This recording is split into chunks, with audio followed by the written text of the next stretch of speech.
A lot of this isn't going to make sense to you, and I'm sorry about that. I'm just gonna start at the beginning, with the house.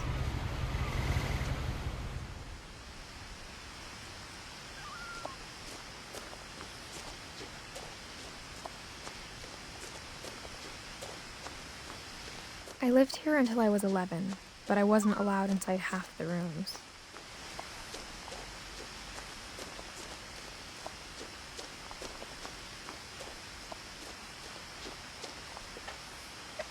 Inside the mailbox were bills from 7 years ago, marked urgent, open immediately. I hadn't been back since my brother Lewis's funeral.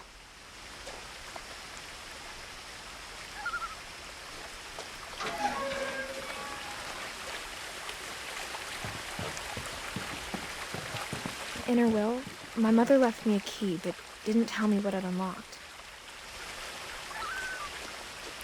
Maybe she thought I'd know, or she thought that the mystery would be enough to bring me back.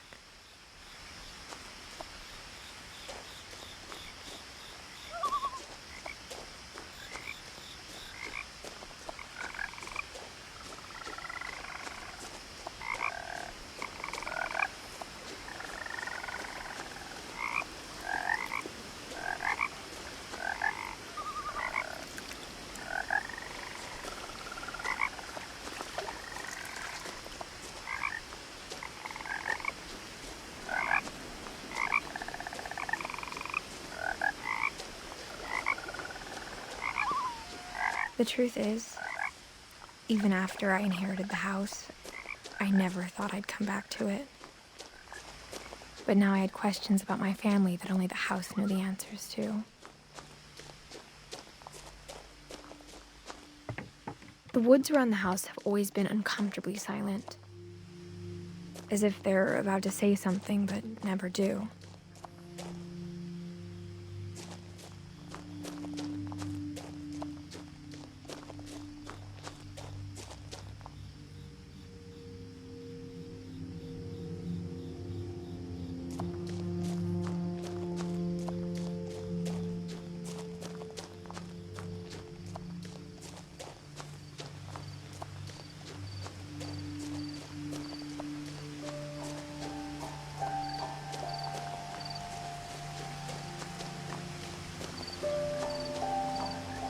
The house was exactly like I remembered it, the way I'd been dreaming about it.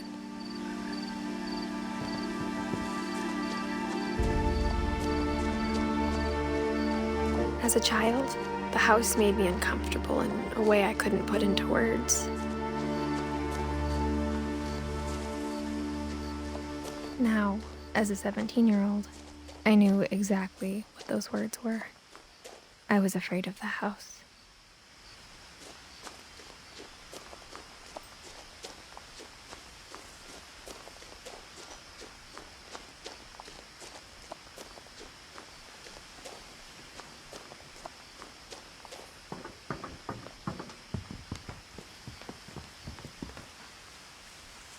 I hoped the key might unlock the front door.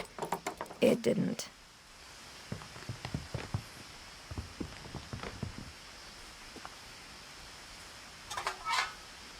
Looking in, I felt like the house itself had been waiting for me.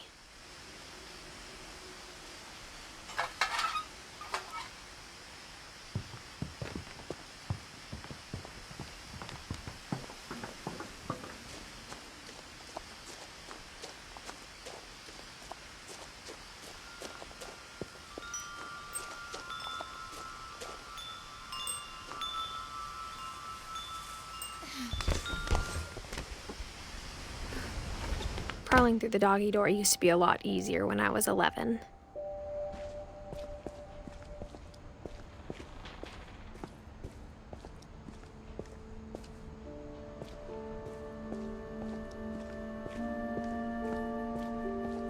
For the first time in years, I felt like I was home.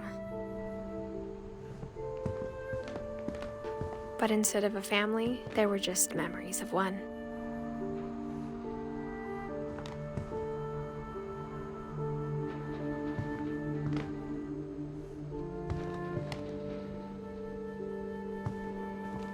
Like how only one restaurant would deliver to our house, so we had Chinese a lot.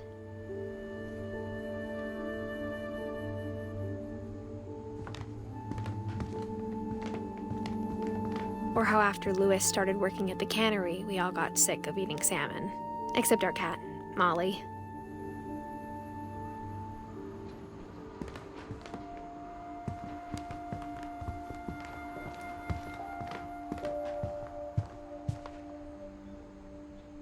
The table was still a wreck from the night we left. It was like a bomb had gone off, killing everyone but sparing the furniture.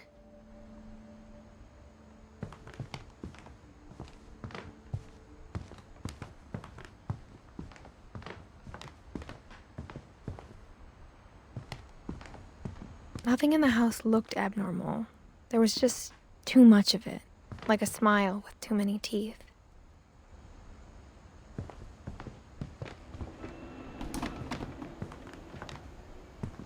Even the fireplace had a story. Edith told me the bricks came from the original house, after it sank.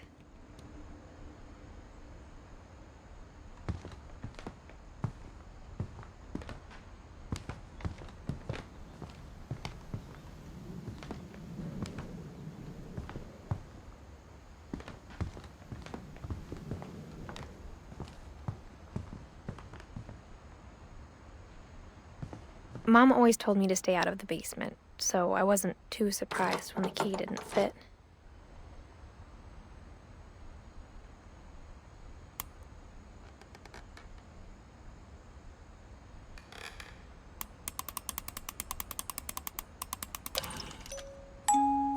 Great-Grandpa Sven built a music box for Barbara, along with the rest of the house.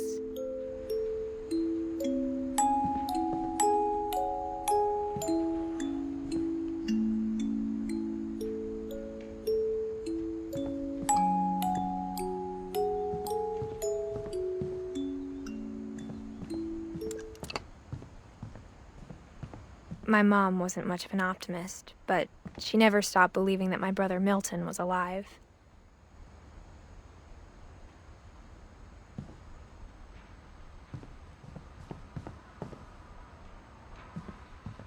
A lot of things got left behind in the whirlwind of that last night.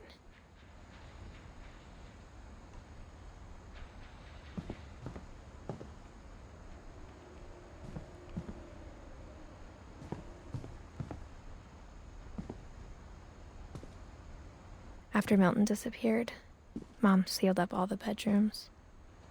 Then Edie retaliated and drilled peepholes.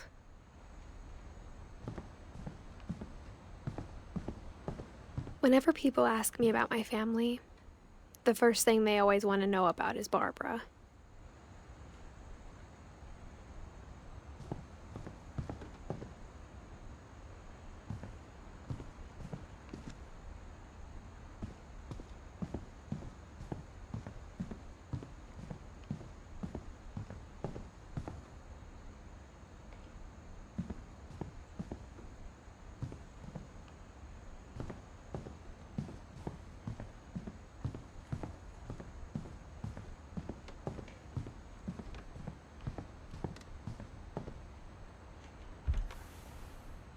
Molly always seemed like a girl I could imagine being friends with, if she hadn't died in 1947.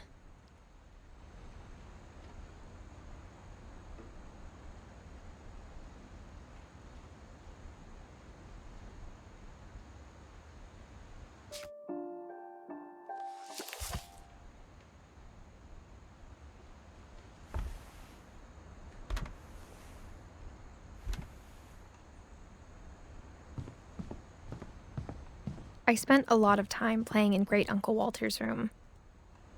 I think my mom sometimes regretted not sealing it up.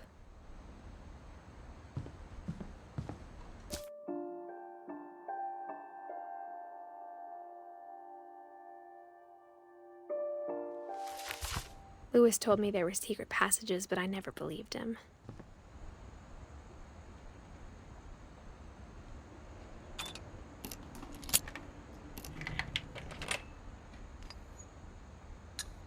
Turns out, my mom was really good at keeping secrets. Now it was time to find out what my mom had been afraid of.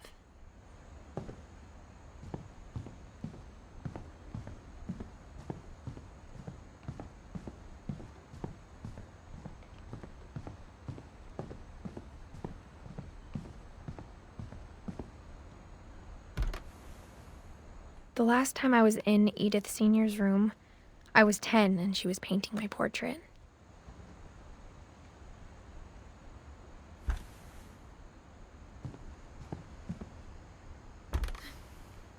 As a kid, I just assumed every house had peepholes and sealed rooms you weren't allowed inside of.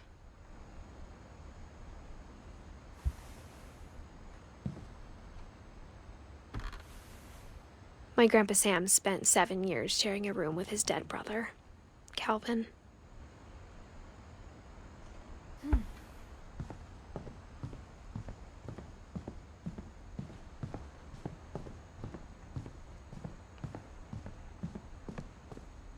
Mom must have locked the third floor stairs on the night we left.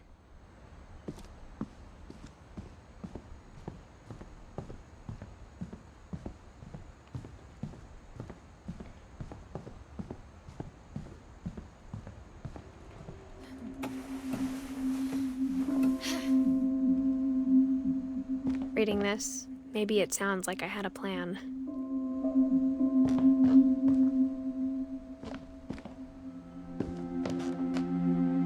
But I had no idea what was behind that door.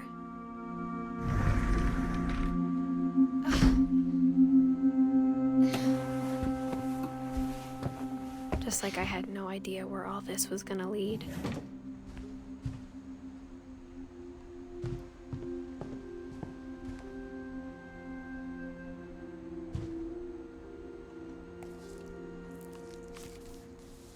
December 13th, 1947.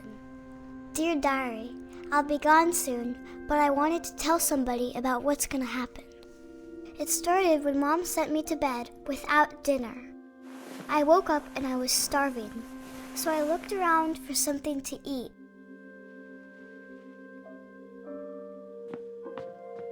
The gerbil food was dry, but I didn't mind it.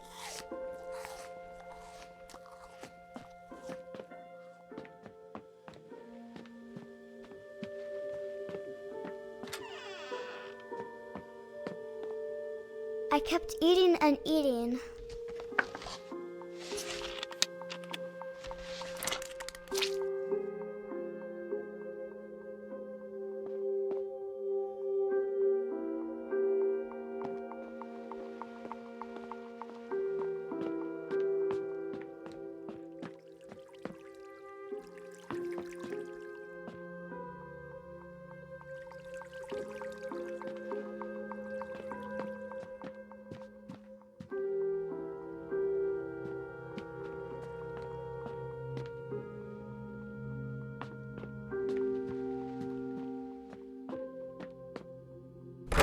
Mom, can I come out now? Sweetheart, it's late. Go to sleep.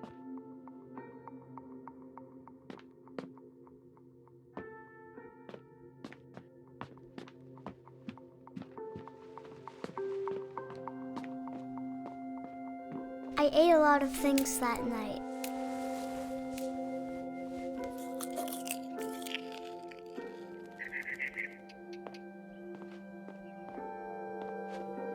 Then I heard chirping outside my window. It was a barn swallow going back to her nest.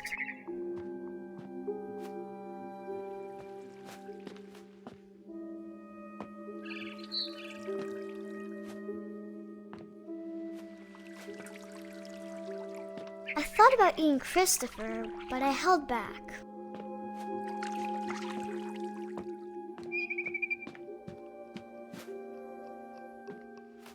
I reached out for her.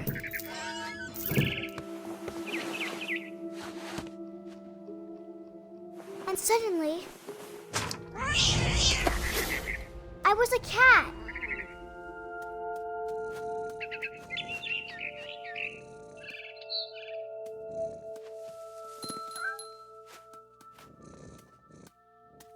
I tried to be quiet, but the bird was really scared.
Mom and Dad didn't even look at me.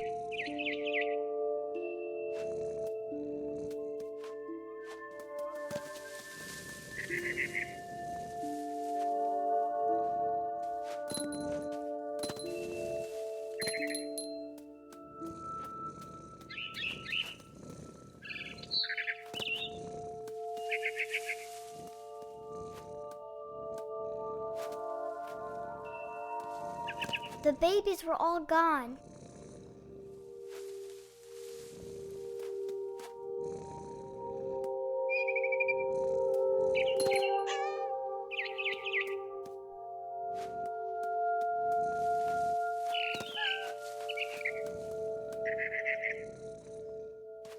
I jumped and I almost got her.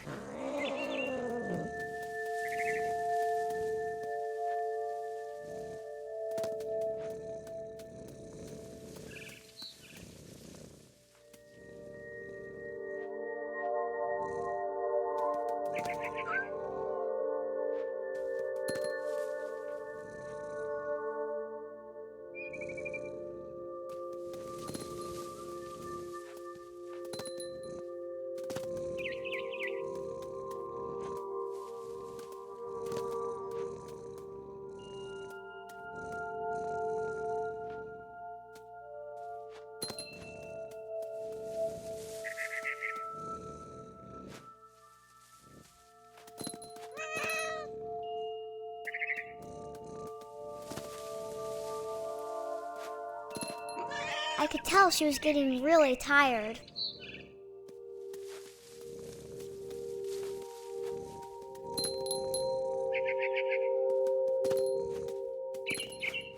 Now I was up in the big tree.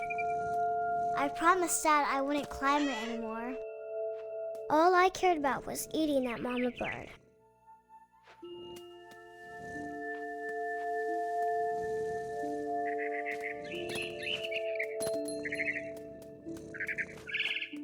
I gobbled her up.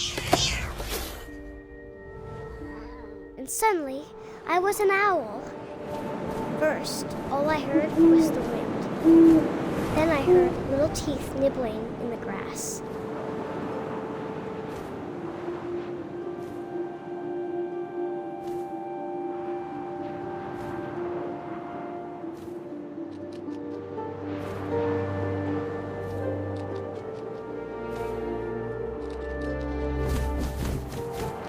Rabbits.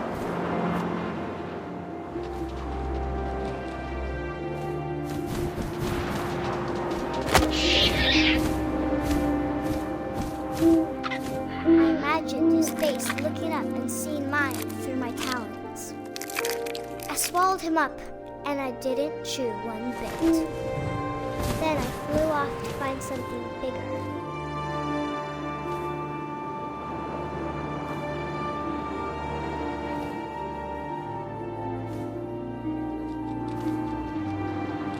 A mama rabbit.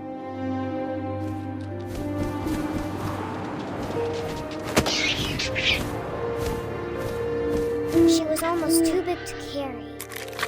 I started choking, but I couldn't stop eating. And suddenly, I was a shark.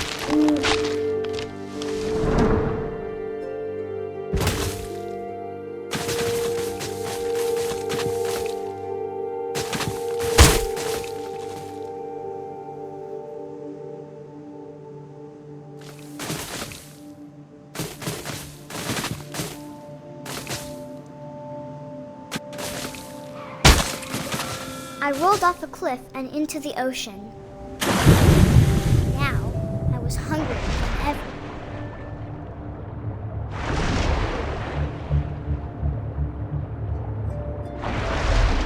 I wanted fat, juicy seals.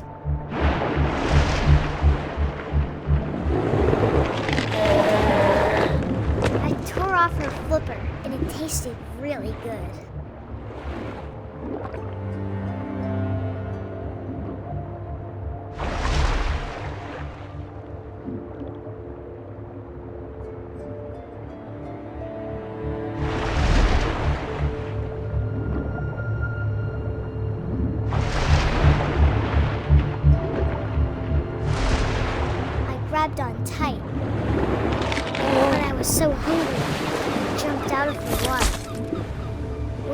opened my eyes, everything had changed.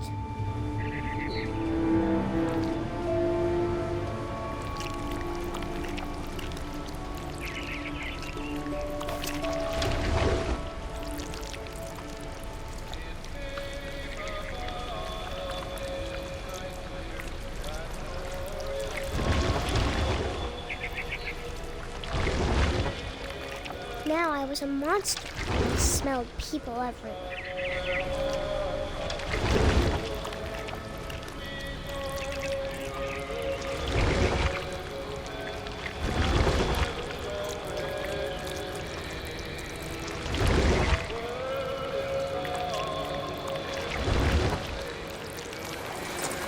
I was big, and I moved real quiet.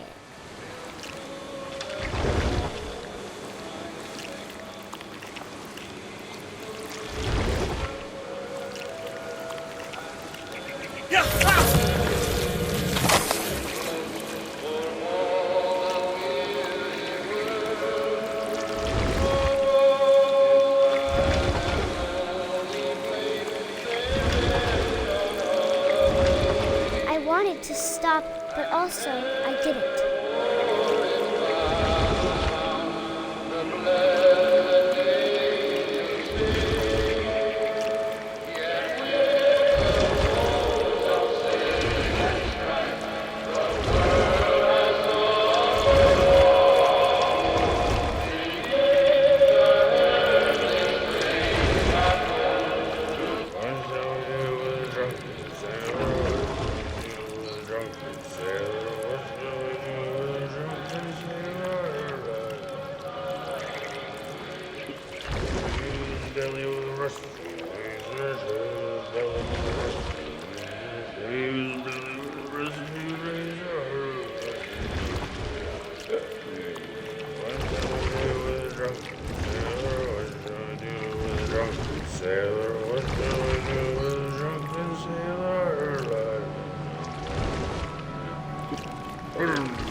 Passenger, I was still hungry. And across the water, I smelled something new. Something I had to have, so I swam towards it.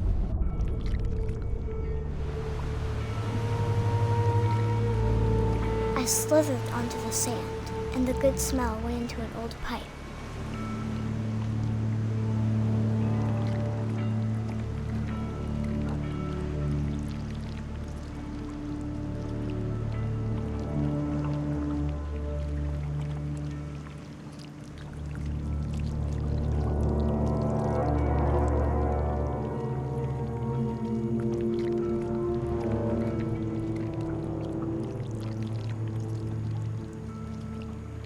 I got closer and closer.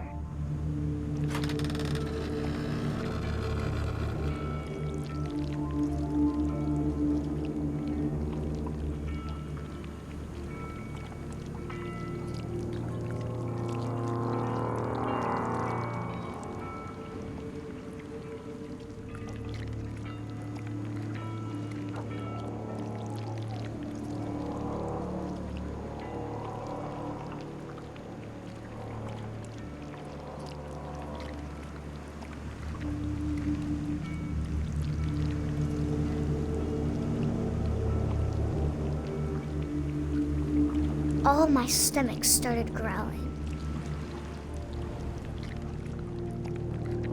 And suddenly, I was me again. I held my breath for a long time, but I couldn't hear anything. waiting for me to fall asleep. But it's not going to wait much longer. It needs to feed, and we both know I will be delicious.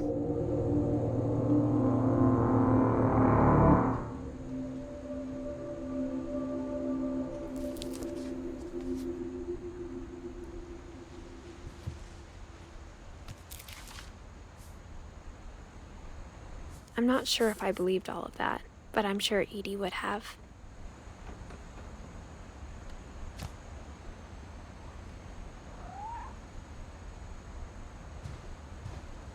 I got the sense Edie had spent a lot of time here, before my mom sealed the doors.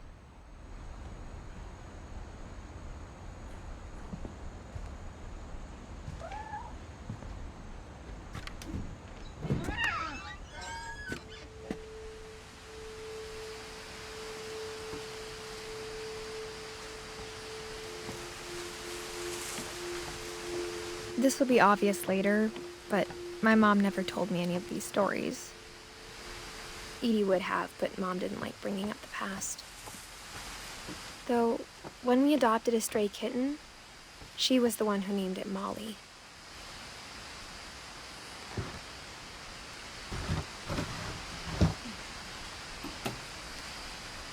I spent a lot of time in Great-Grandma Edie's room.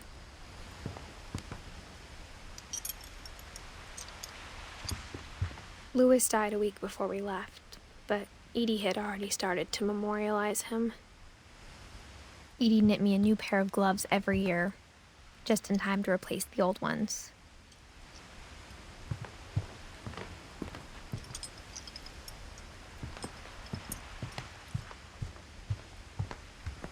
Edie gave a big interview about a mole man living under the Finch house. My mom was furious. I hadn't thought of myself as Edith Jr. for a long, long time.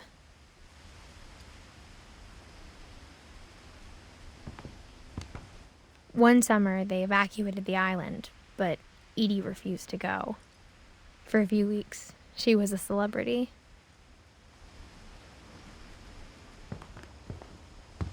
When Edie told people Sven was killed by a dragon, she could also have said he was building a dragon-shaped slide that collapsed. She could have, but she didn't.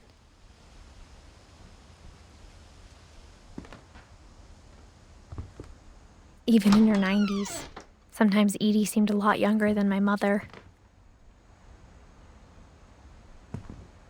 The only trace Grandpa Sam's first wife, Kay, left on the house was the pink bathroom. It was a pretty big trace.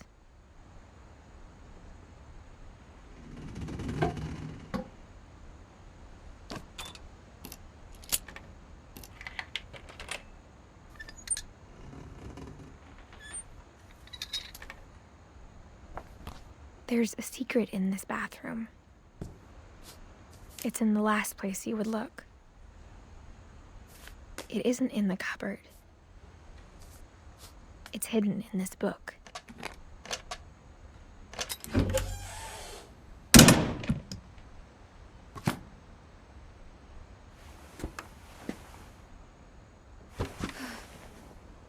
Sven gave Sam an old camera he'd refurbished. He never put it down.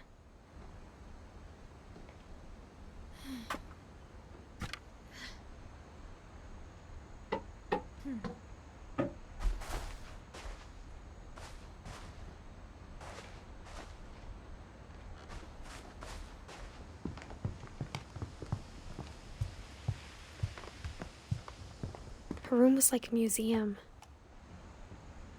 For 500 years, the Finches have been famous throughout Norway for their fortune and misfortune.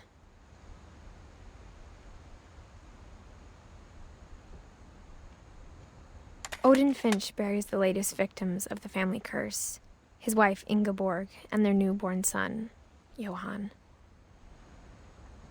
On January 7th, 1937, he set sail with his family and his house, hoping to leave the curse behind. But 40-foot waves off the coast of Washington send the house and Odin to the bottom of the sea.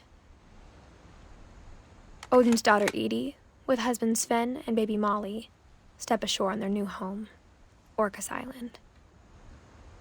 Odin Finch is the first to be buried in the new family cemetery. His daughter Edith is already dreaming of a new Finch house.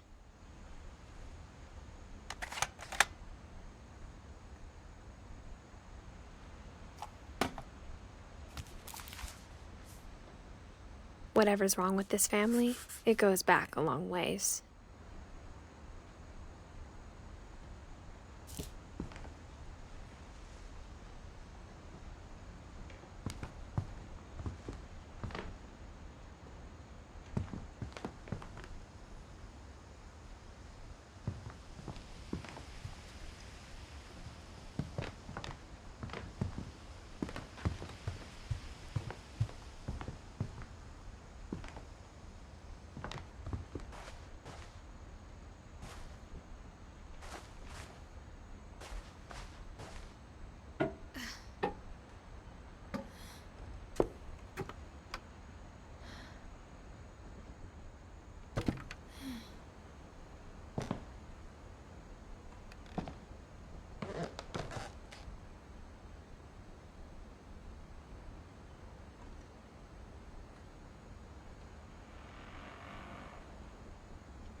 From the paintings on the wall, it was clear my brother Milton had been here before me.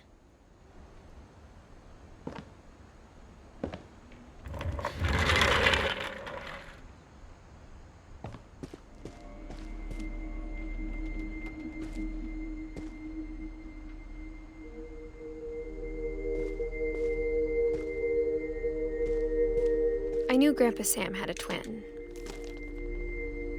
and that he never talked about him.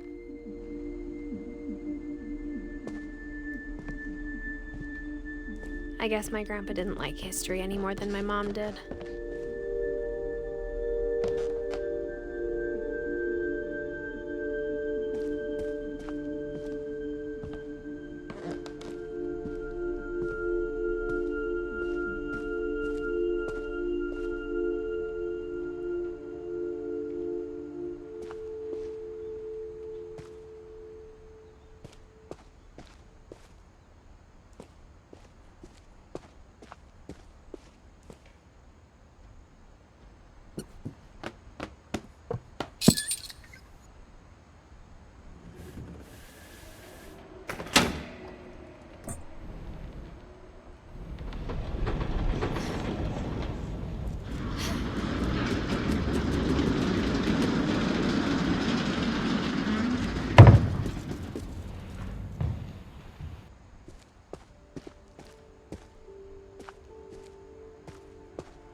How I Want to Remember My Brother by Sam Finch.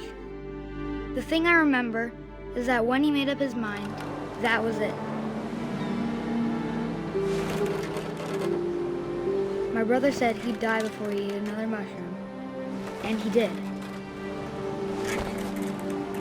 At Barbara's funeral, he swore he'd never be afraid again, and he wasn't.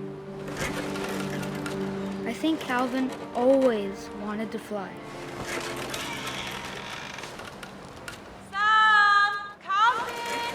Dinner's ready! Coming! But that day, he finally made up his mind to do it.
I told him going around was impossible. Maybe if I hadn't said that. Calvin, I'm not gonna tell you again. Maybe if the wind hadn't picked up. Then maybe he'd still be here. But I doubt it. I think he'd already made up his mind.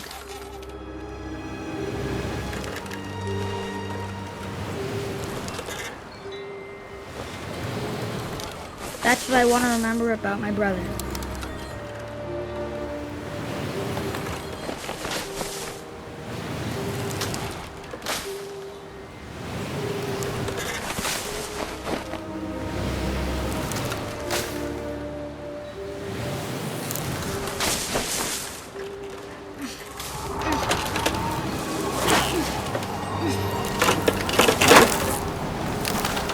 The day he made up his mind to fly. And he did.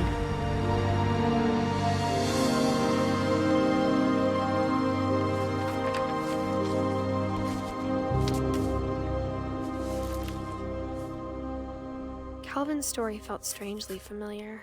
When I was younger, I remember trying to do the exact same thing.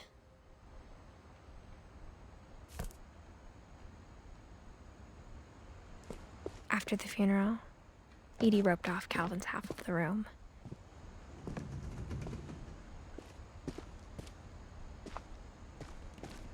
Mom said Grandpa Sam enlisted at 18 and never set foot in the room again.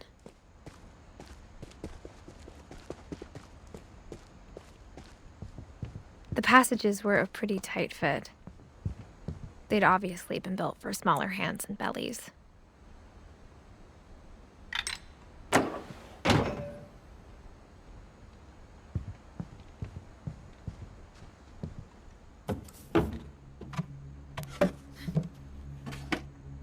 Growing up, I always thought of Barbara as a child star.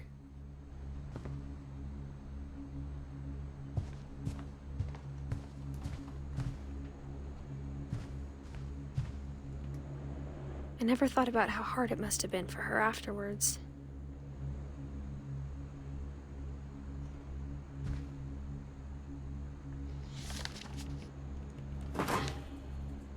Of all the stories people wrote about Barbara's death, I'm surprised Edie saved this one.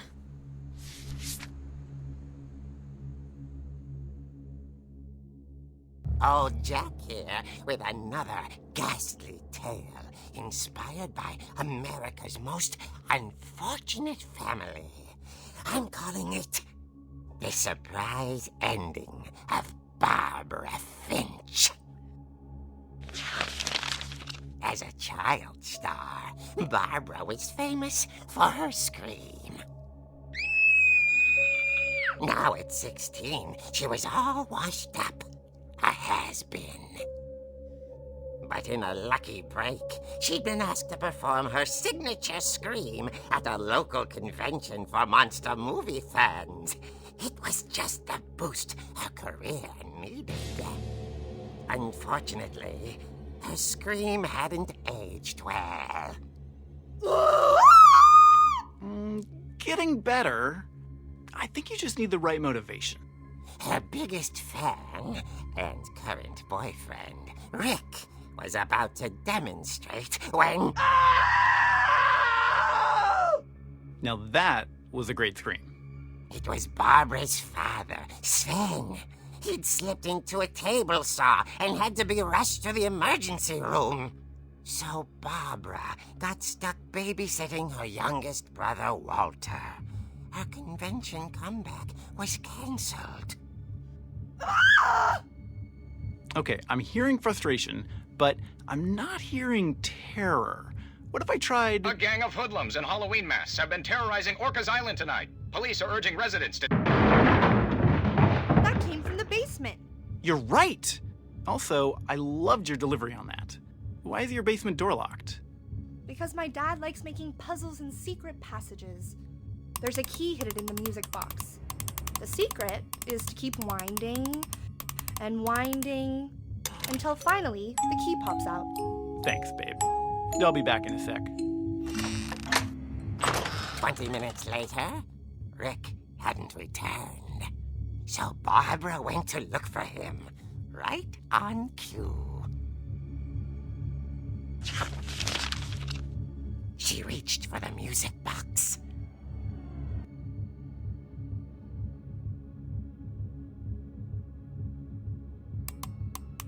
And as she wound the key, she listened for Rick, but the house was silent.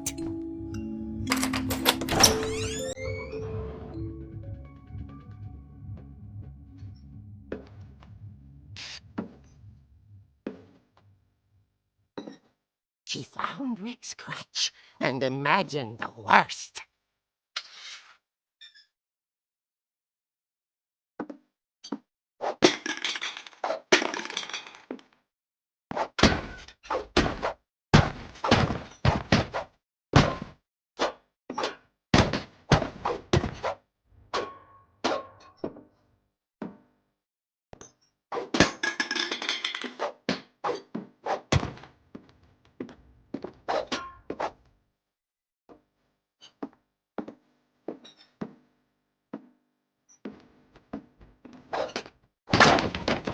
The gang's leader is the infamous Hookman killer, Dr. Carl Hamill, who impaled and then ate his family 10 years ago tonight.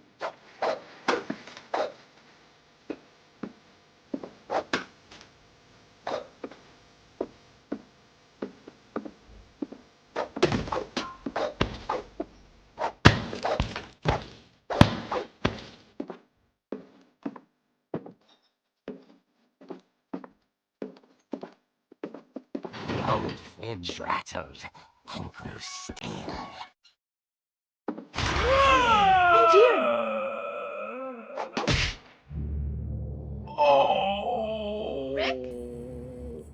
Barb, relax. I was just trying to scare you to help you find your scream. Well, I'm not scared, Rick.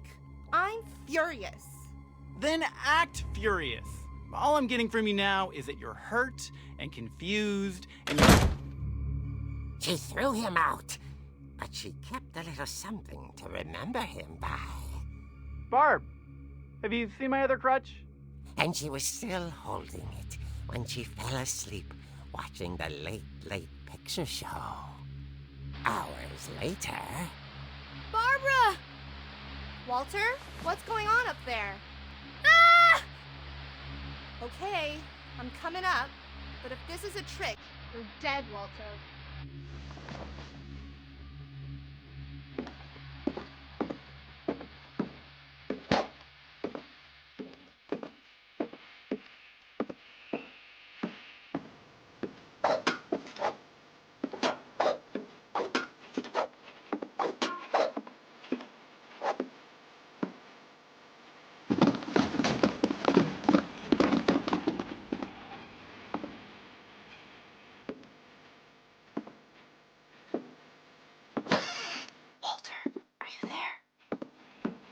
Walter had vanished, but his bedside radio was still on. Orcas Island police describe the man as 6 feet tall, with a steel hook for a hand. Residents are urged to lock all doors and windows and notify the police of any suspicious activity. Barbara turned, saw the hookman, and was speechless. He was quite smashing.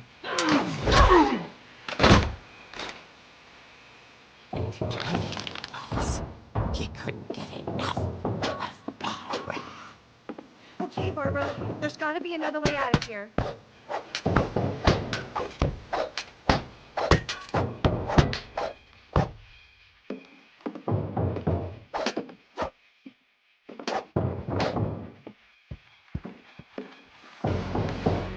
Night, she played her part beautifully.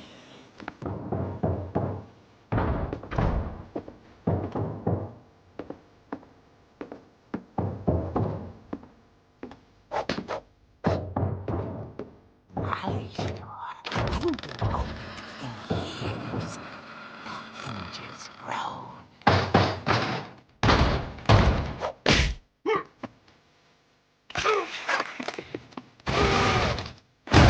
He wasn't moving, but she sensed the story might not be over yet.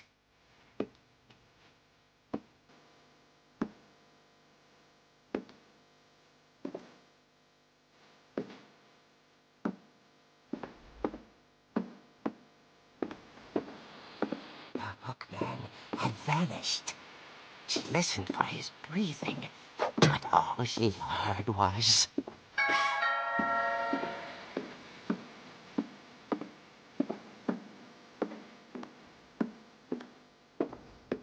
At the door, she heard whispering. It was coming from inside the house.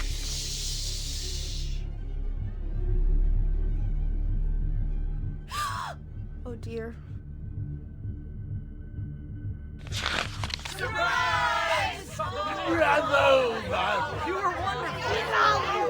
monsters had come to surprise her. For Barbara, it was a dream come true. Then she saw what kind of monsters they were, and she realized what was about to happen. She was going to be famous. And with her final breath, Barbara Finch gave the performance of her life.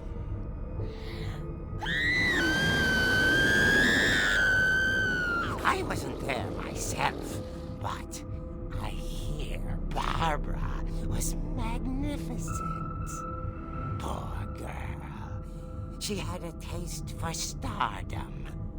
But unfortunately, so did her fans. Of course, the police blamed it all on poor Rick, who disappeared the same night. And little Walter? Hiding under his bed the whole time. He took it all pretty hard, but that's another story. As for Barbara, tucked inside the music box is all they ever found of her. Her ear. Now that's what I call a real eerie tale.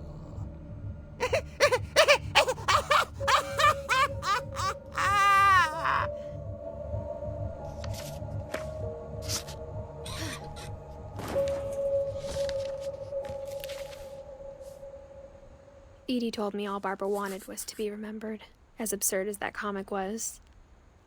Maybe what Edie saw was a happy ending.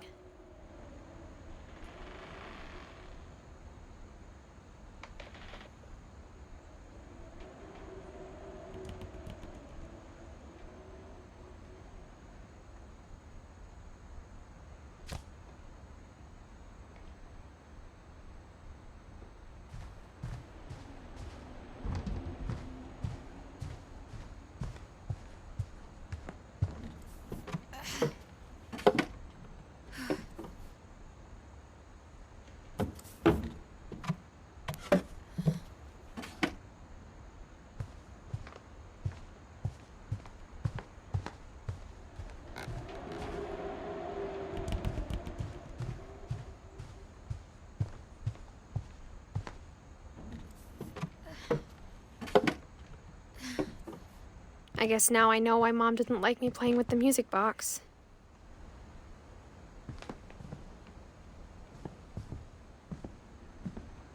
Edie's father, Odin, built the original house.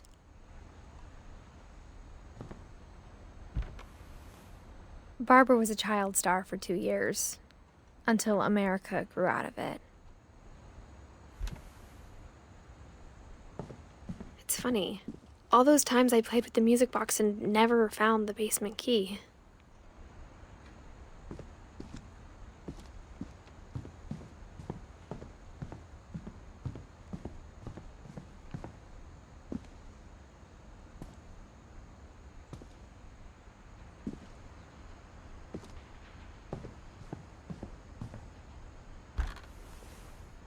Edie told me once that every Finch who ever lived is buried somewhere in the library.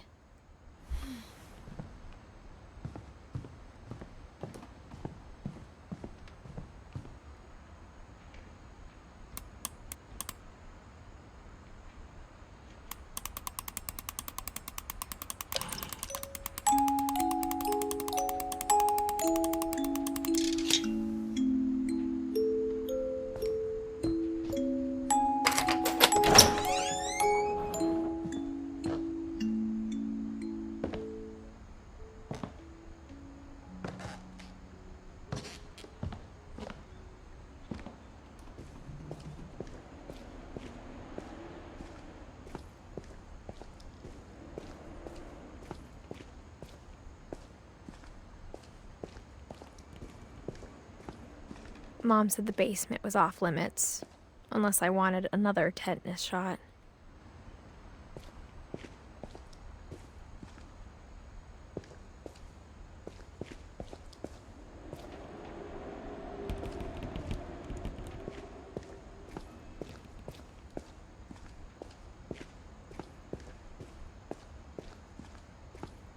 I saw Edie sneak down to the basement once, carrying packages.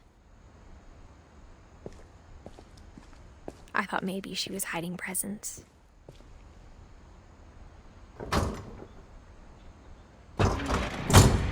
It turned out she was hiding a lot more than that.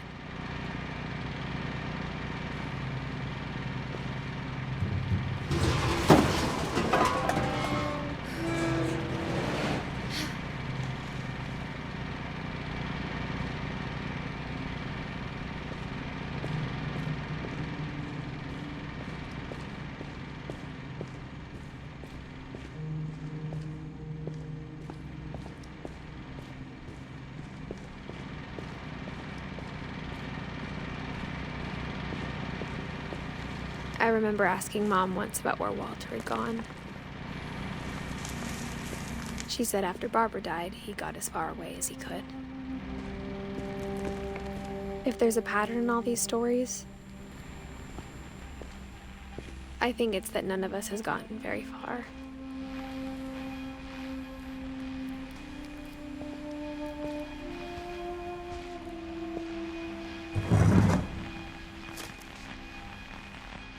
Goodbye, everyone. I can't believe I've been down here for 30 years.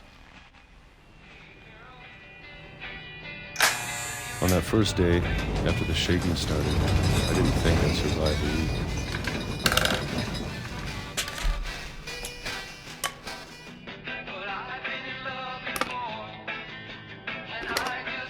But after a few days, I settled into a routine. That's what kept me sane. Having a schedule, living for today. I always expected to be dead tomorrow.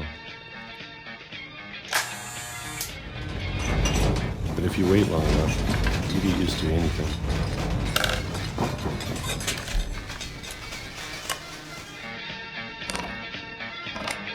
Even a monster on the other side of the door starts to feel normal. Almost friendly.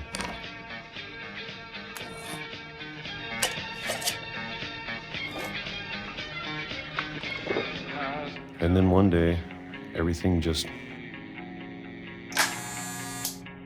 stopped. Whatever that thing was, it was gone. Maybe it got tired of waiting. Or maybe I just got tired of being afraid.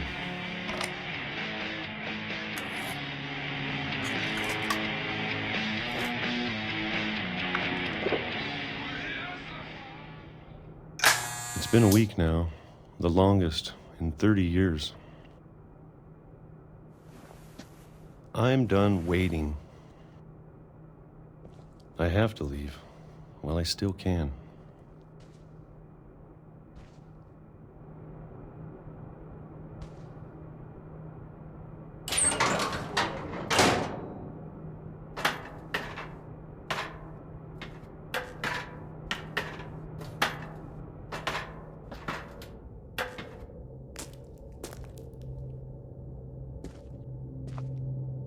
I know it's out there, somewhere.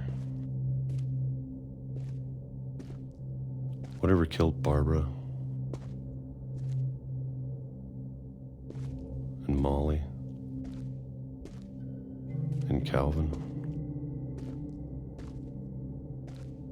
Maybe this is all a mistake. But I need to stop living the same day. Even if it kills me.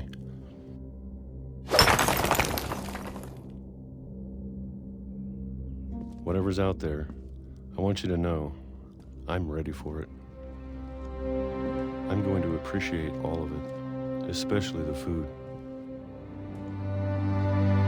I don't mind if I only have a year left, or a month, or a single week. I'd be happy with one more day. I can already imagine the sun on my face.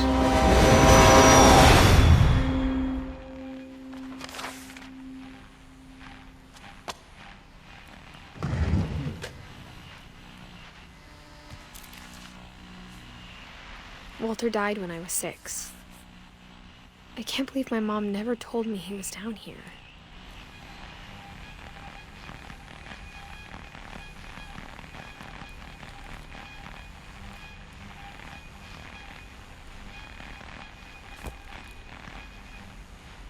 I'm sure my mom was trying to protect me.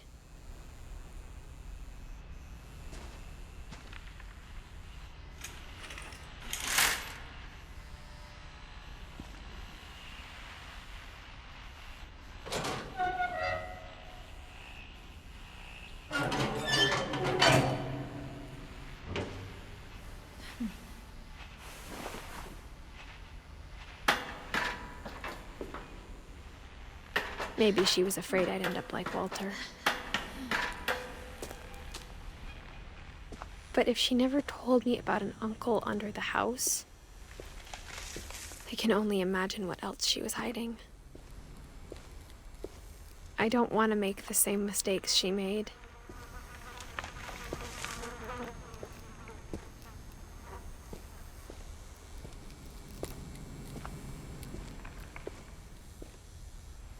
Trying to bury something that's still alive.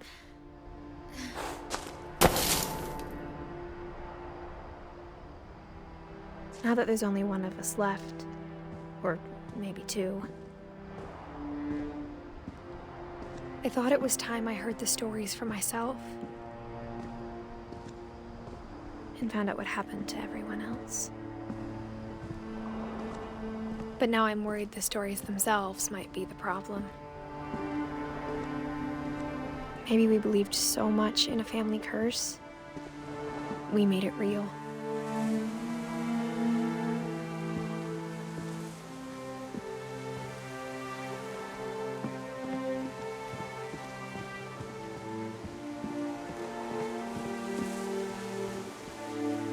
I don't know if I should even be writing this.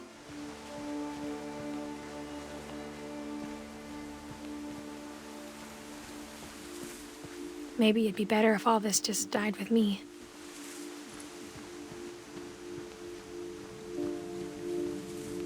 But I thought you should know about your family.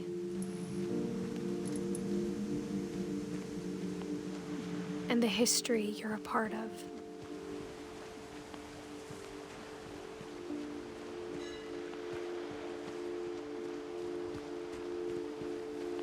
Though to be honest, I feel as lost as you probably do right now.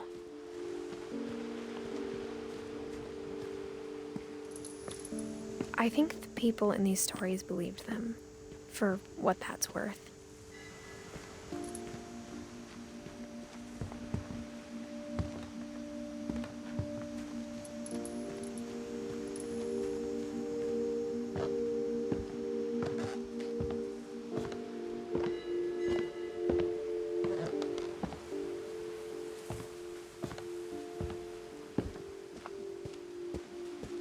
And when you look at the house, that history of imagination and stubbornness and madness, any of it seems possible.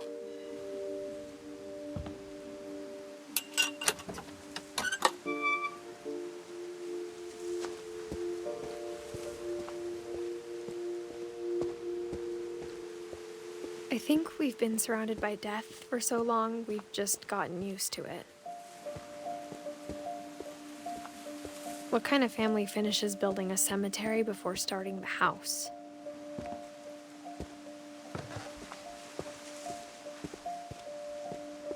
It's embarrassing for me to admit this, but the pet cemetery made me more uncomfortable than the human one. 3 of the gerbils are mine, and 2 had been my fault.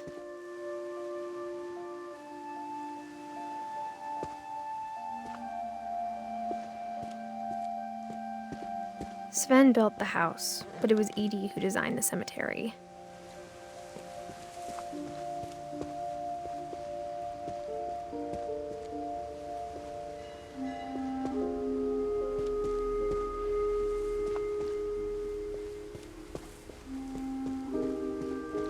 I'm sure Odin's monument had been Edie's idea. My mom was always trying to move on, but for Edie, the past never went away.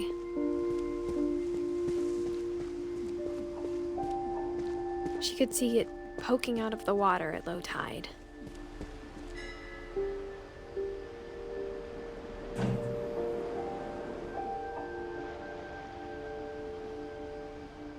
Edie said she dreamed about the old house every night.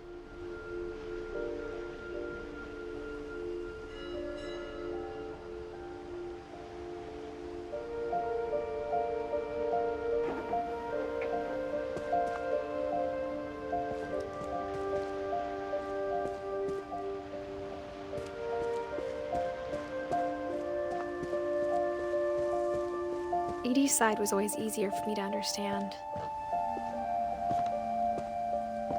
But the older I get, the more I can see where my mom was coming from.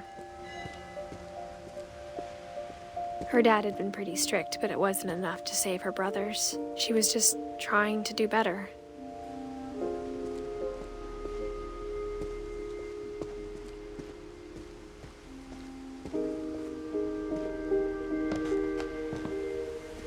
She lost 2 of her brothers, just like I did. I get why she tried so hard to protect us.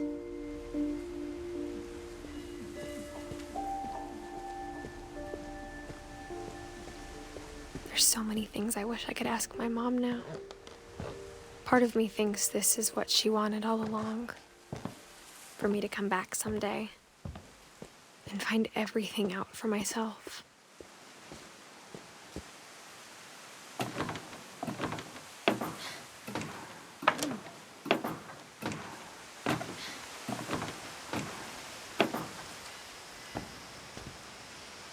But looking back on it now, if she told me there was going to be so much climbing, I never would have come when I was 22 weeks pregnant.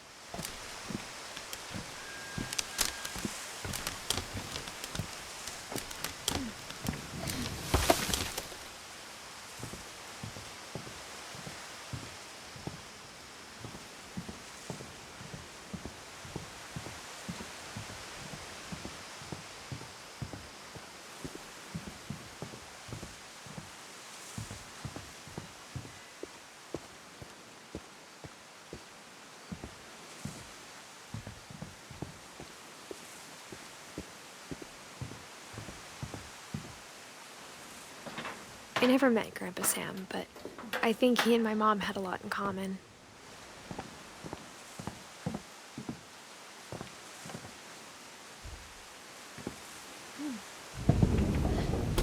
They were both pretty intense.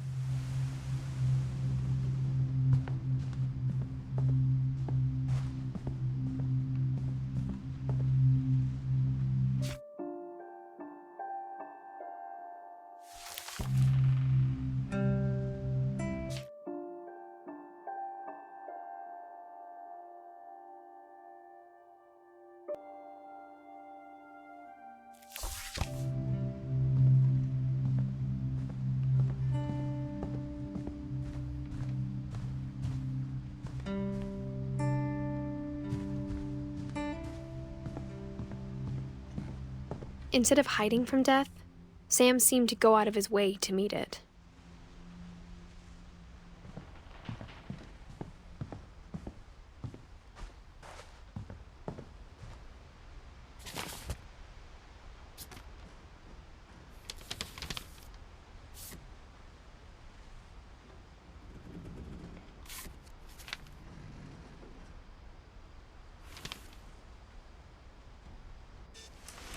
Dawn, I promise, you'll never forget this weekend. Yes, sir. These memories are gonna last a lifetime. Am I gonna have to shoot anything? It's a hunting trip, Dawn. Shooting is strongly encouraged. Shouldn't we be leaving? Just want to get a shot of you, Dawn, then we can take off. Not quite. What? Perfect. It's gonna rain the whole weekend, isn't it? never forget this weekend, Dad. That's the spirit. Okay, got it. I'm gonna take some pictures, okay? Just be careful. That camera's older than you are.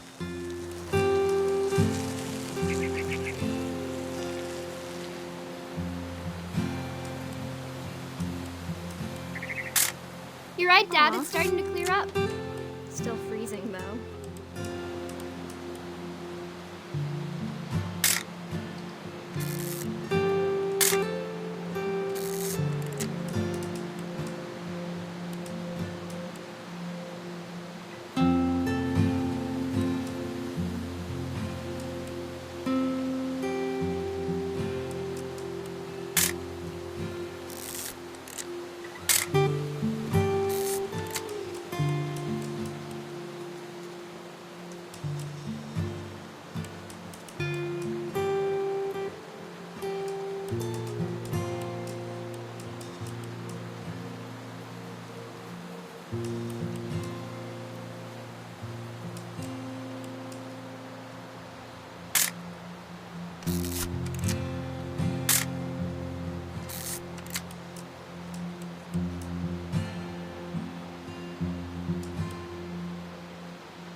Should not have drunk all that coffee.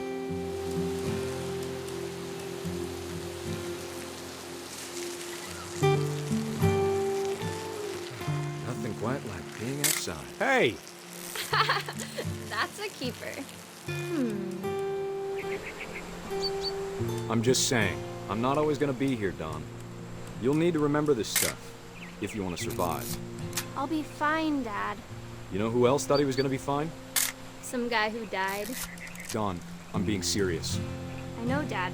You're always serious. Doesn't being out here make you want to chill out? Well, to tell you the truth, I haven't been out here in 20 years.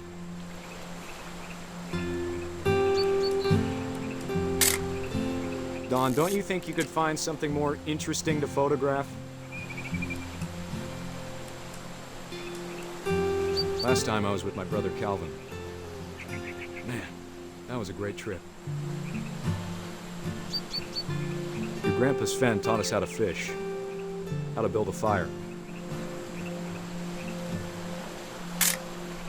We found an old logging trail. There were deer everywhere. I bet if I could remember where that trail was, we'd spot a buck for you in no time. Give me a minute to check the map.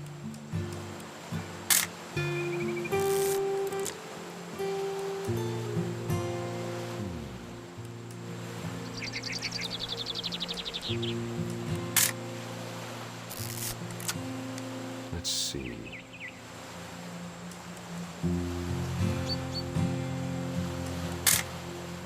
You don't need to waste any more film on me, kiddo.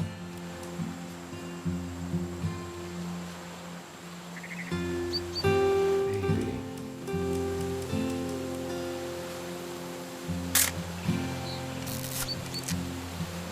Or was it?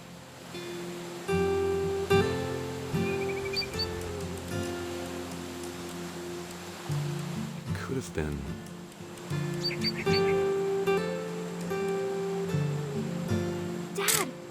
Good eyes, Dawn. Before you take the shot, let me get a picture of you.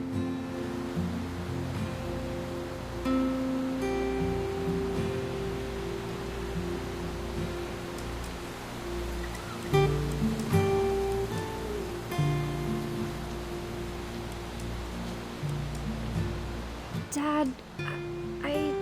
Just breathe. Let me get behind you. Do I have to do this? Dawn, you don't have to do anything. But if you want to survive, you'll need to be strong.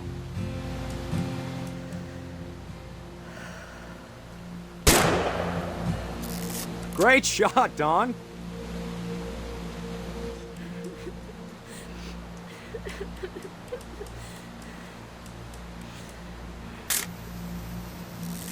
I'm proud of you, Don. Always remember that, okay?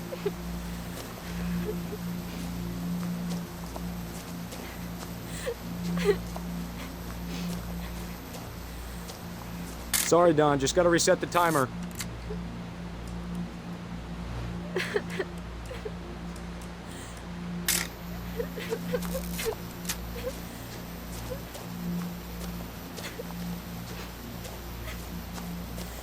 Dad, it's twitching. I think That's it's totally normal, Don. Just focus on the camera. Try not to think about— Dad!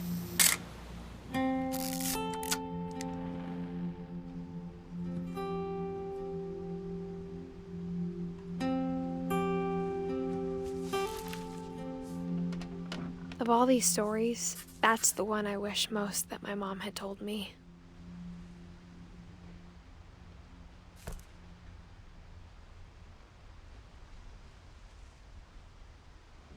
Sam spent his life shooting photos, but Mom said he got nervous being in front of the camera. I guess we're all afraid of something.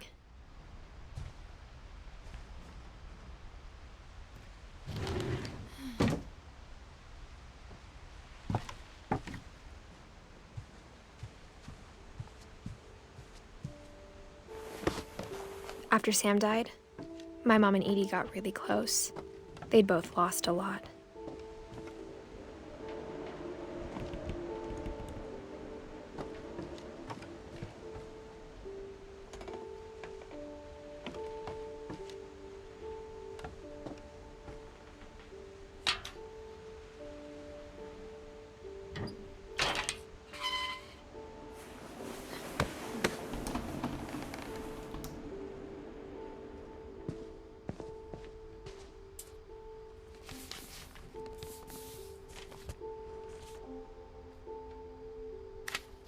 Dear Kay, do you remember the way Gregory used to laugh when he thought he was alone?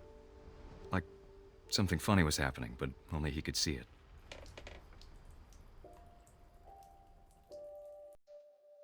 I think he saw things the rest of us don't.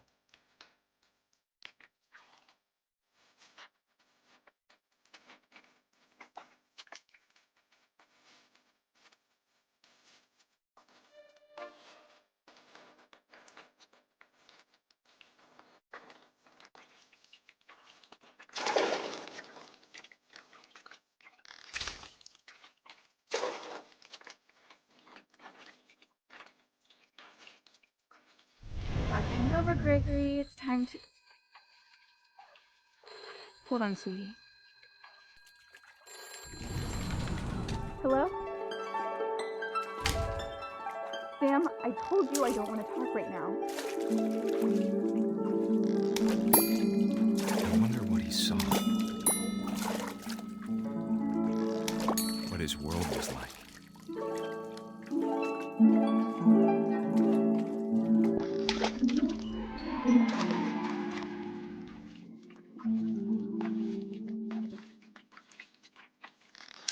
He reminded me so much of Calvin. Lost in his imagination.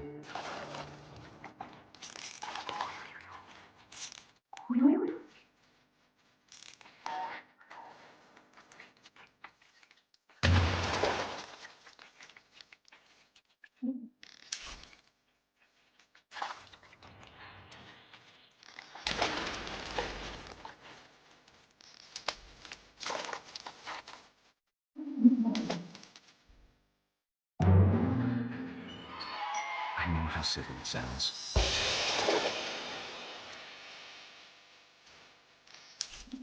That I'm worried about a baby being too happy.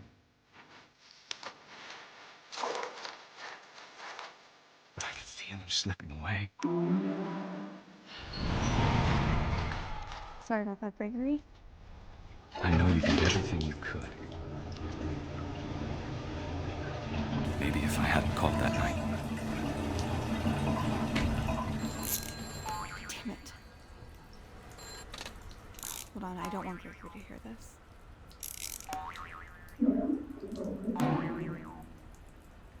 I wish he could have told us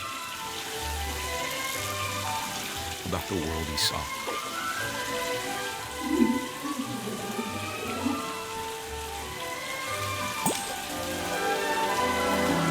There's so much I don't understand about Gregory, about everything.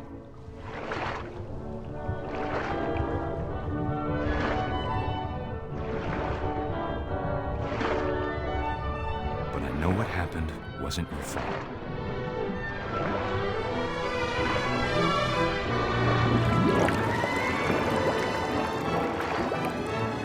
I'm sure he's happy. And he'd want you to be happy too. Good luck, Kay. Love, Sam.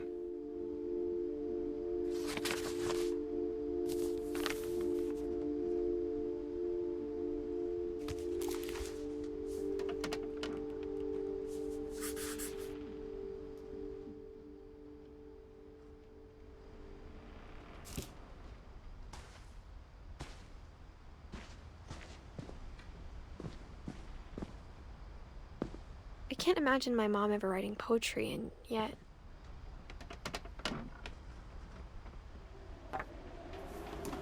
A poem for Gus, who always said the wedding was a bad idea. Our father never hit us kids, at least not very hard, before the day my brother said with teenage disregard that he'd be dead before he'd see a wedding in our yard.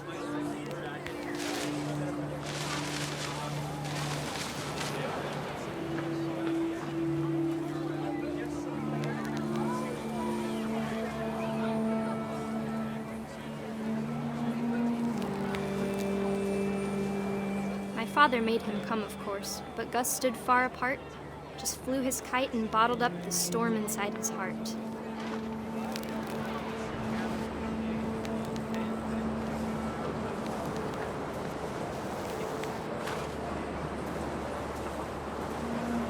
I tried to talk him out of it, but though he'd never met her, we don't need a stepmom, were the words that I now pronounce you husband and wife. You may kiss the bride.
When the time for photos came, Dad ordered him to come here. But Gus declined and as a sign held up his middle finger.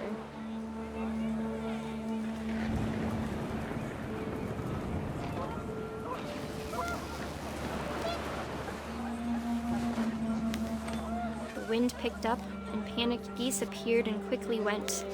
But all the humans did that day was go inside the tent.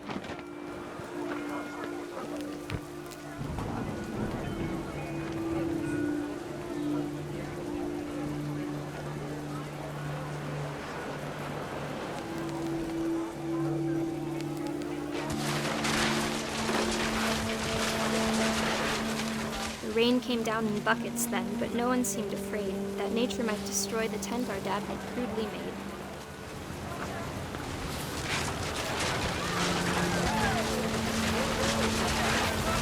The thunder sounded much too close and full of angry power, but all my father said to this was, "Make the music louder."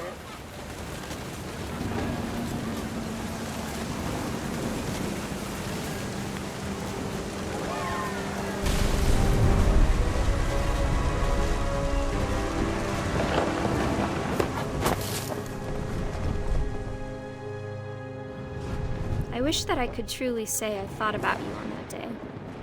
Out there on the beach alone, just you, the wind, the sea, and foam. But I didn't, until we found you.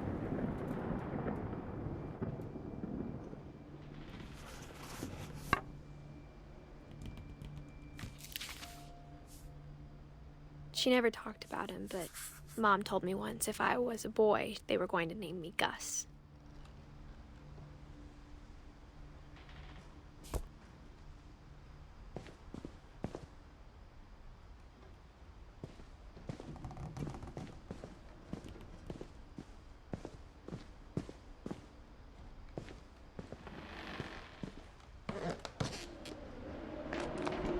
My mom moved up to the loft after her brothers died. At the time, it was as far away as she could get.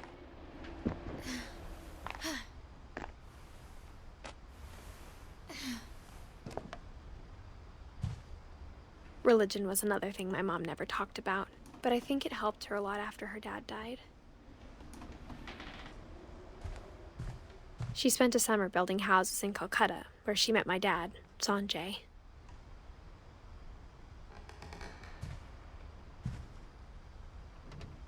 My mom moved to India a week after graduation and got a job teaching English.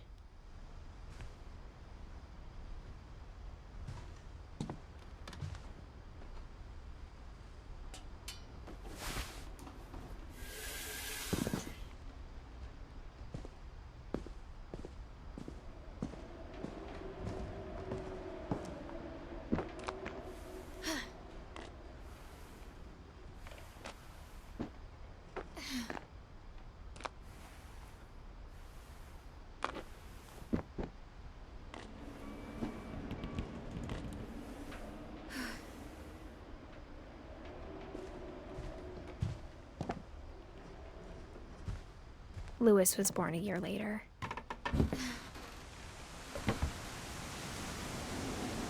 When my dad died, I don't think Mom knew where else to go.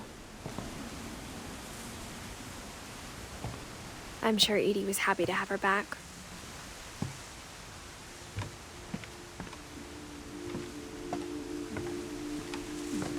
The house had to get a little bigger, but Edie was used to that.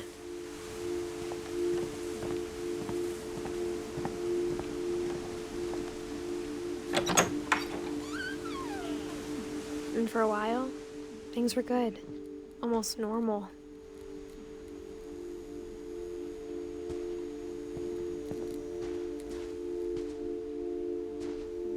But it didn't last.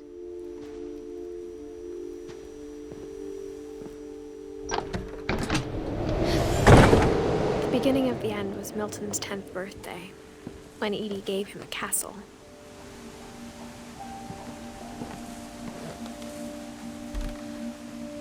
After Milton disappeared, the only thing he left behind was a room full of paintings.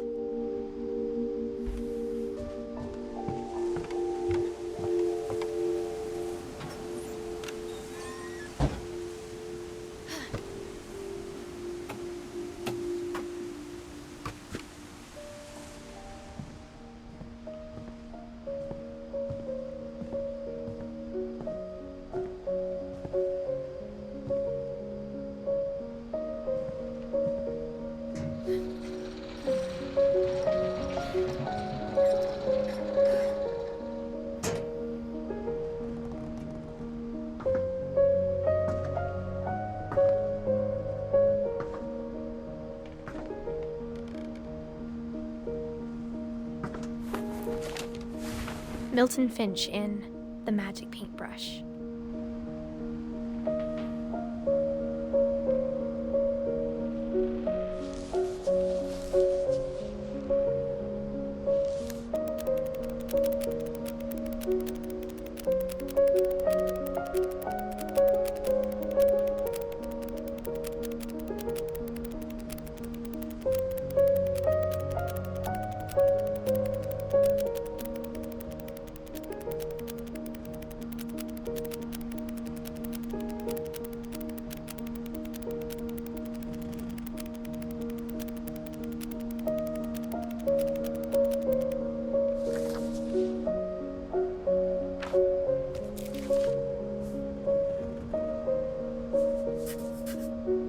I was 4 when Milton disappeared.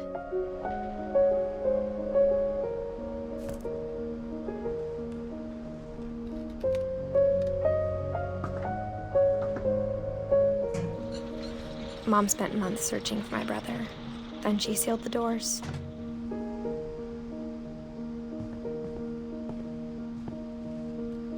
Whatever Milton had found in the house, Mom didn't want it getting out.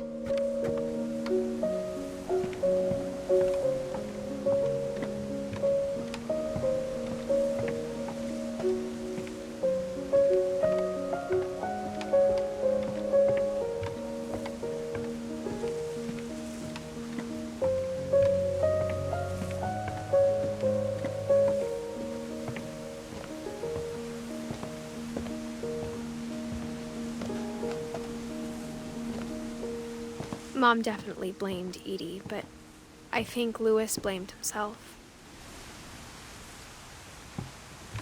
After he graduated, he just spent more and more time in his room, until Mom got him a job at the cannery.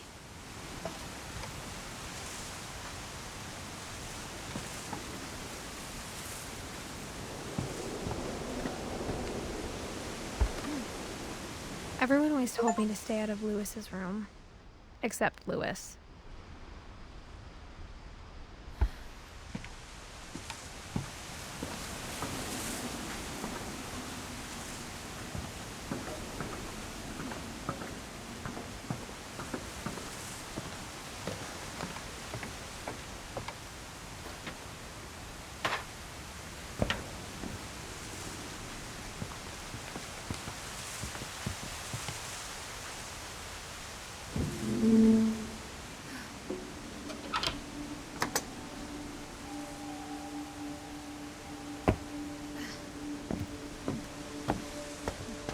Louis's room smelled very, very familiar.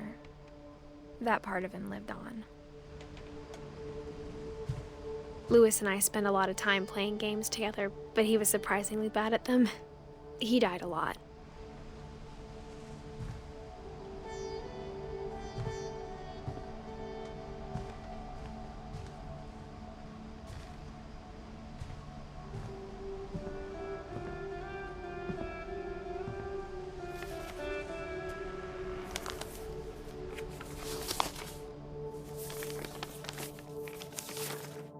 Dear Mrs. Finch, as Louis's psychiatrist, I can understand your desire for an explanation.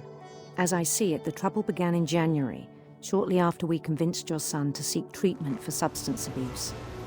Newly sober, I believe Louis first noticed the monotony of his daily life.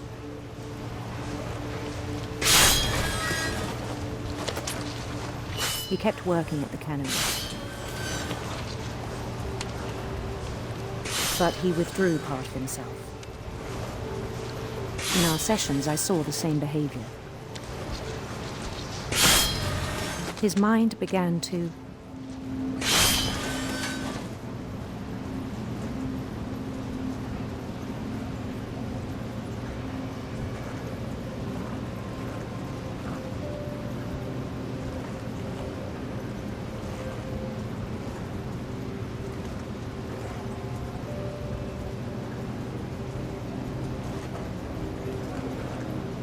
wander.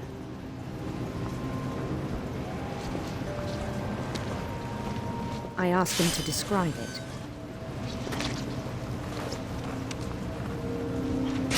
He said he started small. imagining a labyrinth.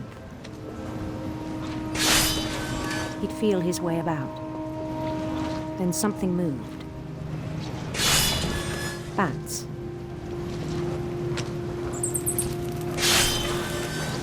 And toads.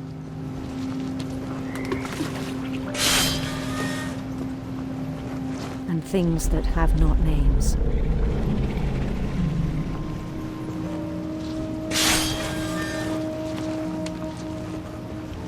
He knew it was all in his head.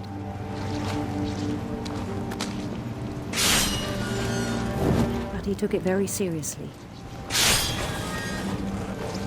I had hoped he'd find himself.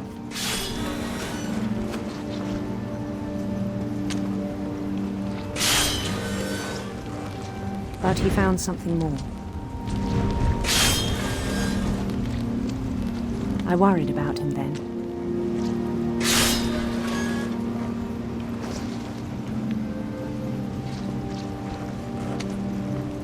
Daydreaming at the cannery,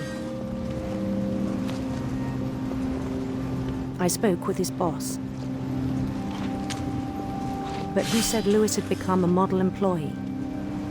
Methodical, tireless, focused. Like a whole new Lewis. So I let him go on.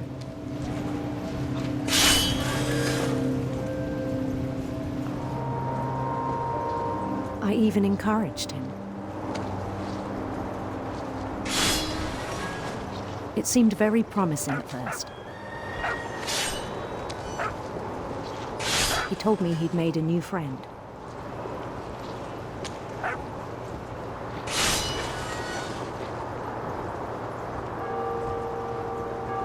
On the edge of a city he named Lewis Topia.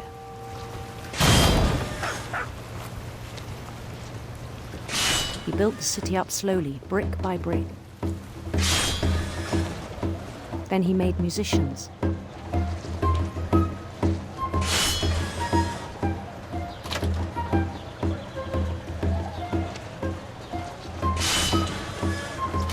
And songs for them to play.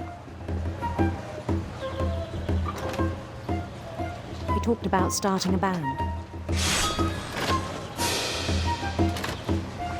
And he was always humming something. Every day his imagination grew stronger.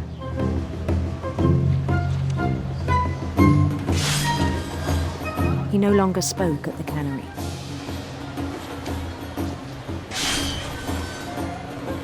But his chopping was as reliable as ever. Then one day it struck him that all the cheering crowds, even the stones under his feet, were all in his imagination, so he could do whatever he wished.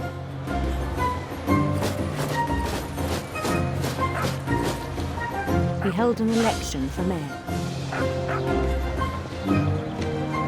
And he won.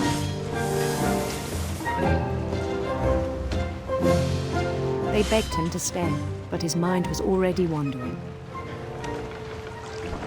It became a game for him.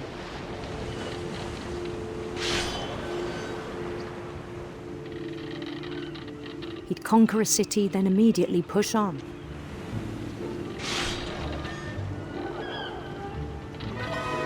New Louisville.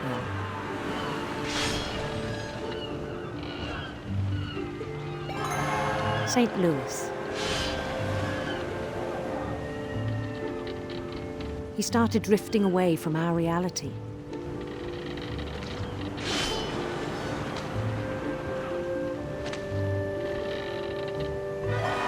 Minneapolis. Until one day he forgot to go home from the cannery. Even as his mother pleaded with him, part of Lewis kept sailing on.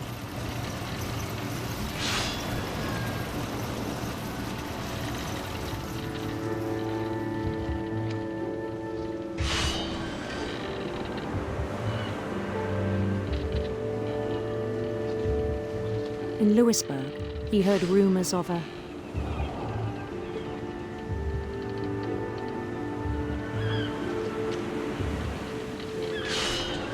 handsome queen.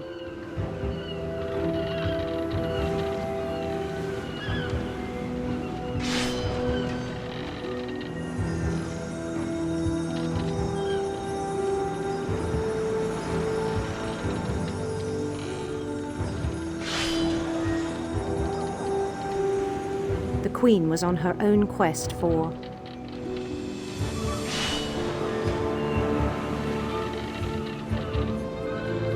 radiant rainbows.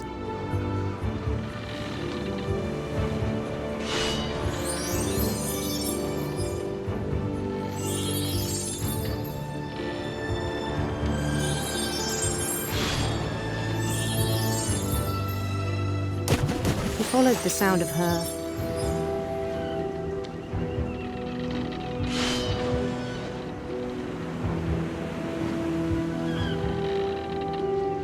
electric sitar.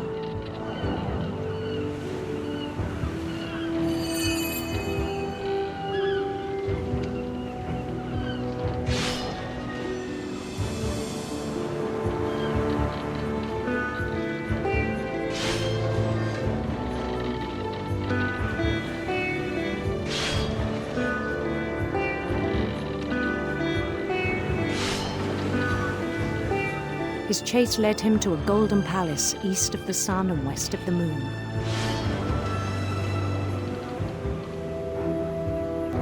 Even then, his logic remained sound.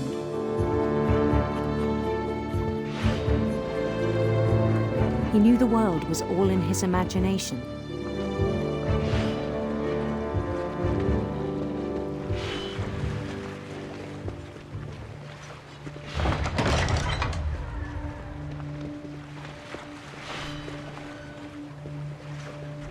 But he was so proud of having created it.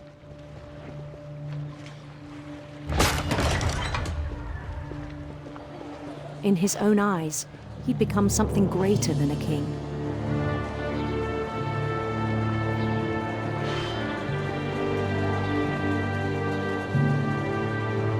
For someone who'd never known success in the real world, I think it was overwhelming. And then it struck him that the real Lewis was not the one chopping salmon, but the one climbing the steps of a golden palace.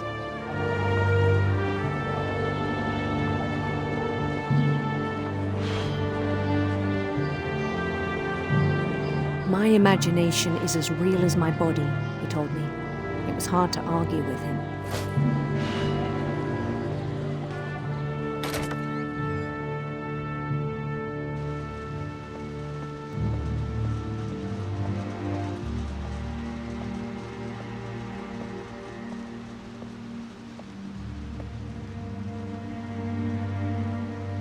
He began to forget the world we know.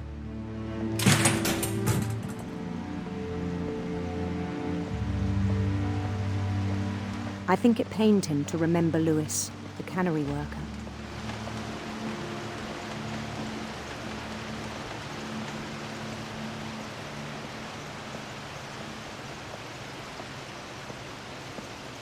He began to despise the man with a royal contempt.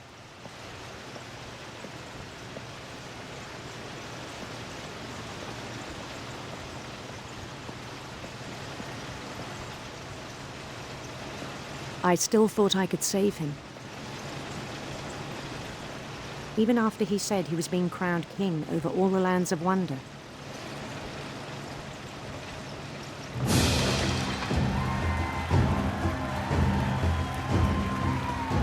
The palace would be packed with his companions.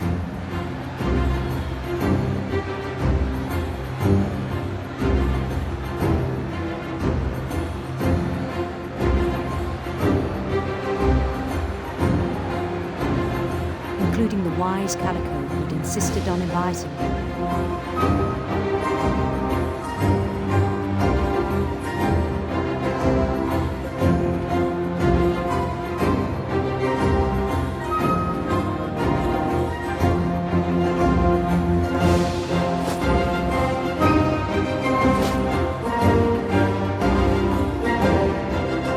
His queen waited, holding his crown.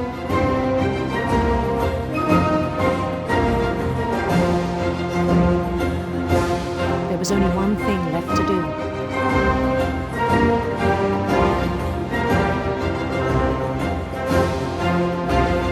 Then down his head.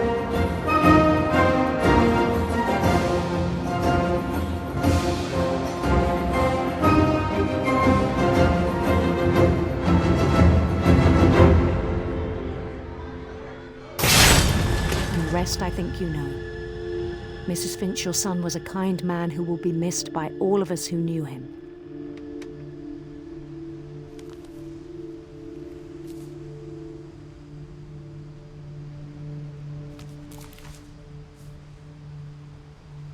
My brother was really cool.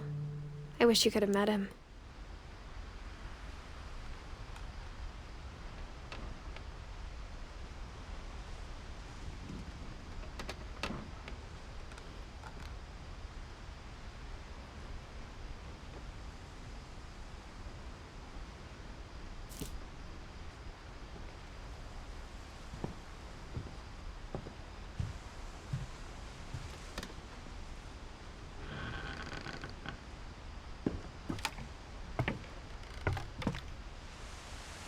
On the way back from Lewis's funeral, my mom told me to start packing.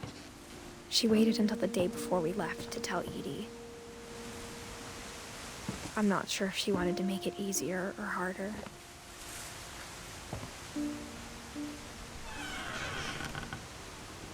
I wish we'd stayed.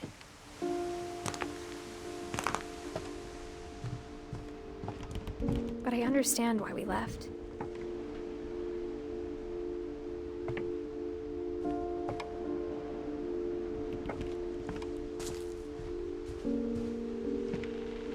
My mom ended up leaving everything behind.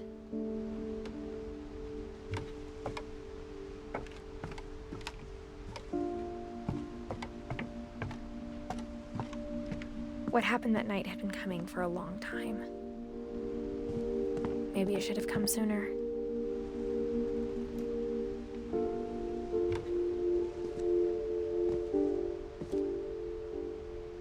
But it had to end one way or another. All that's left now is to tell you about that last night.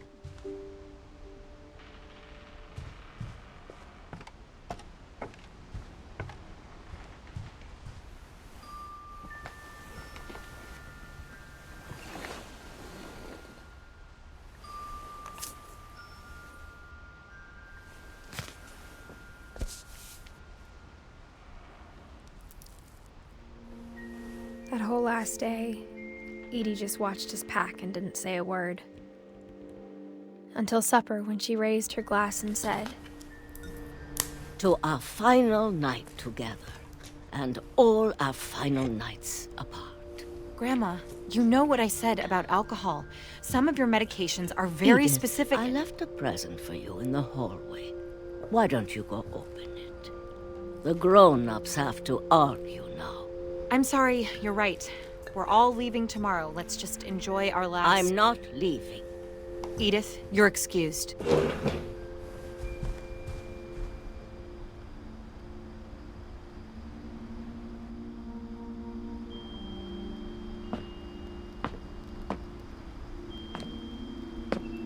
The power had been shut off that morning, but Edie always had plenty of candles.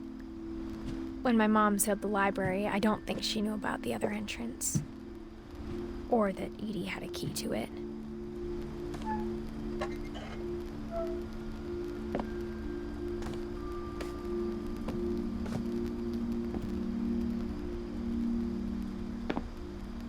That thing you're afraid of isn't going to end when you leave the house.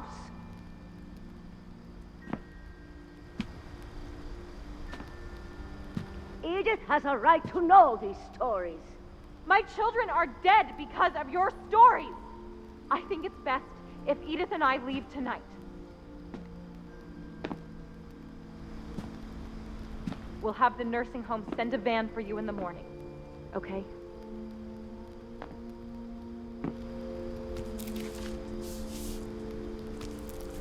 Dear Edith, there's so many stories I wish I could tell you, but there's only time for one.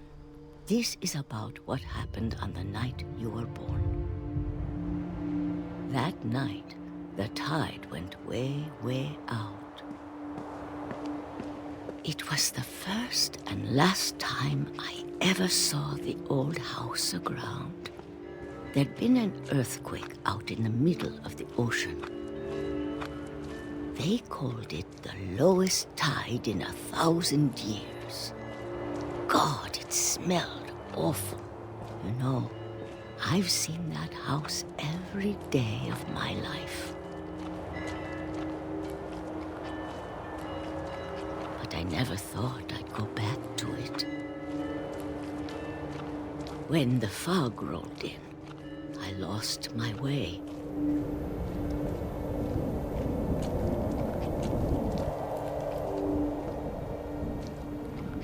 I got turned around.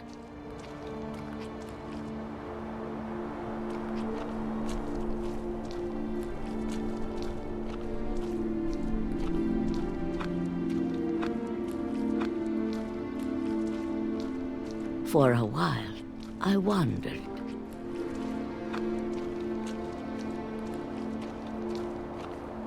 I started seeing things.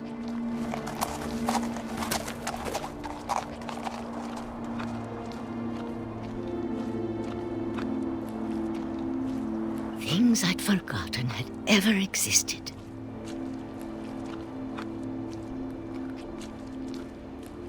But when I saw them, they felt like old friends. That night, a lot of things came back to me. Or maybe I came back to them.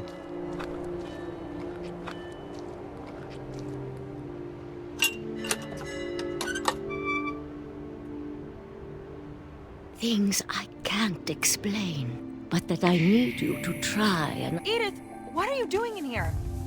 It's mine. Edith! Mom, you're gonna rip it! Let go!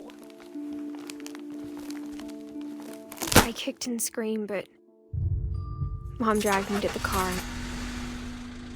I never saw Great-Grandma Edie again.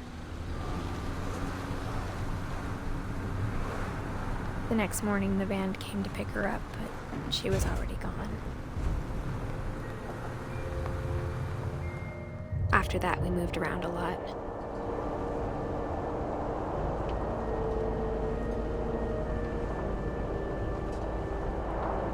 We both tried to make the best of it.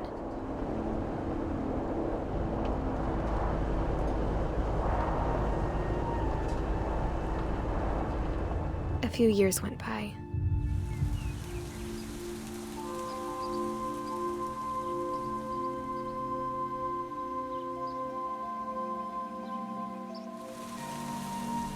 My mom didn't like to talk about it.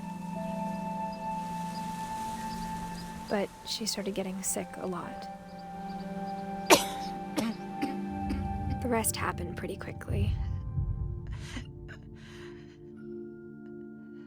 She got better for a while, and then she didn't. And then I was alone. The last Finch left alive.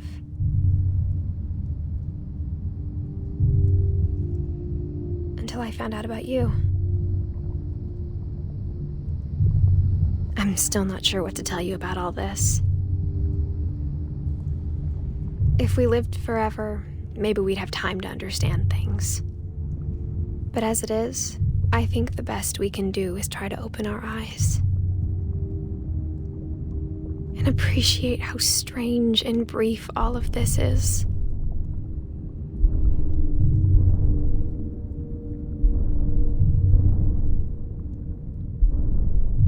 This journal was supposed to be for you.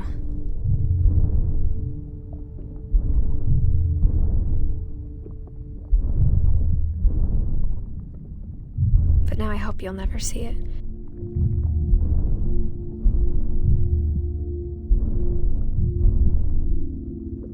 I just want to meet you and tell you all these stories myself.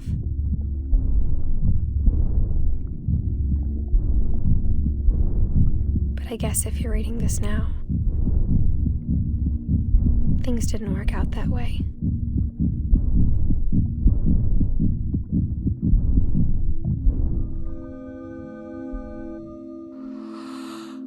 This is where your story begins.